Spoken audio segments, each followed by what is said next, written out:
menindaklanjuti dugaan korupsi mantan Direktur PDAM Toraja Utara pada program hibah air minum perkotaan tahun anggaran 2017, 2019, dan 2020.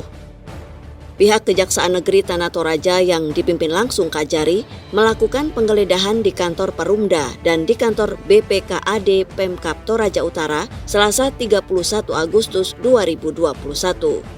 Penggeledahan tersebut dilakukan pihak Kejaksaan Negeri Tanah Toraja untuk melengkapi berkas dokumen penyidikan dugaan korupsi mantan Direktur PDAM yang diduga merugikan negara sebesar 1,7 miliar rupiah.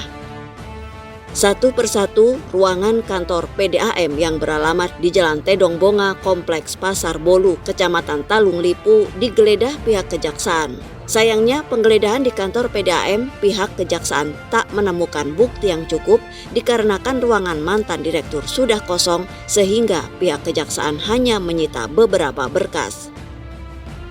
Karena masih kekurangan bukti pendukung, pihak kejaksaan kemudian melanjutkan penggeledahan di kantor BPKAD di Marante dan lagi-lagi satu persatu ruangan arsip digeledah pihak kejaksaan untuk mencari sejumlah kwitansi pencairan dana hibah air minum perkotaan di masa kepemimpinan Markus Lepang saat menjabat Direktur Utama PDAM.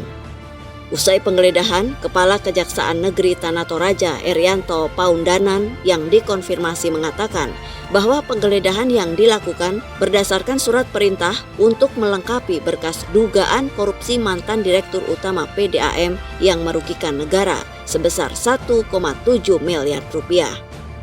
Terkait dengan penggeledahan hari ini di kantor PDAM dan juga di BPKAD ini yang amankan hari ini apa saja? Begini, pertama hari ini kita lakukan penggeledahan di PDAM dan tempat-tempat lain sekitarnya itu berdasarkan penetapan Pengadilan Negeri Makale.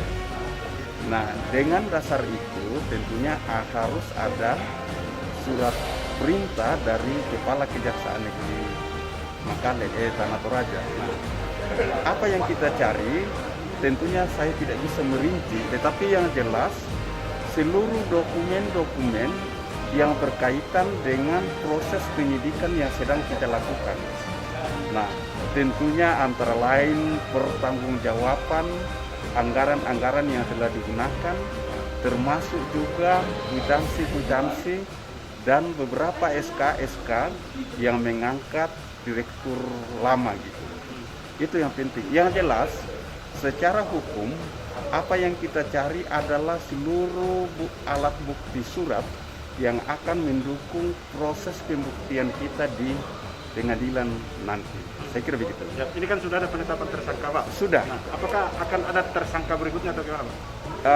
Hal itu nanti kita akan lakukan penyidikan dulu ini. Nanti dalam penyidikan lebih lanjut karena belum semua tersangka, belum semua saksi, saya ralat ya, belum semua saksi kita ambil keterangannya. Kita akan lihat nanti bagaimana perkembangan penyidikannya nanti. Kalau di PDAM yang sudah ditetapkan tersangka hari ini, Pak, apakah akan ditahan atau belum?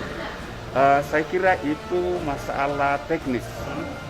Dan itu saya akan kumpulkan semua jaksa penyidik dan saya akan mintai bagaimana pendapat mereka, karena untuk menahan orang ada alasan subjektif dan formilnya gitu. Yang jelas saya mengatakan bahwa tersangka yang telah ditetapkan ini itu memenuhi syarat untuk dilakukan penahanan. Saya kira begitu. Tapi untuk menahan atau tidak tergantung ke penyidik saya nanti.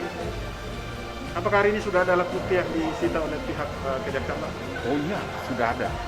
Apa-apa saja itu, Pak? Untuk lebih rinci, ya termasuk bukti pencairan dana-dana yang telah digunakan. Tapi untuk lebih rincinya kan saya orang hukum tidak boleh bicara ini. Ya jelas ada di penyidik saya yang itu, dan mereka masih melakukan pengembangan penyitaan di atas.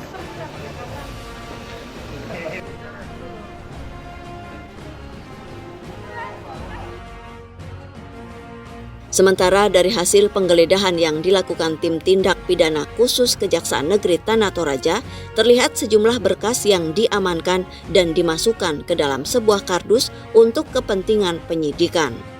Pihak Kejaksaan Negeri Tanah Toraja saat ini diketahui belum melakukan penahanan terhadap Markus Lepang, mantan Direktur Utama PDAM Toraja Utara, walaupun sudah ditetapkan sebagai tersangka dugaan korupsi program hibah air minum perkotaan tahun anggaran 2017-2019 dan 2020.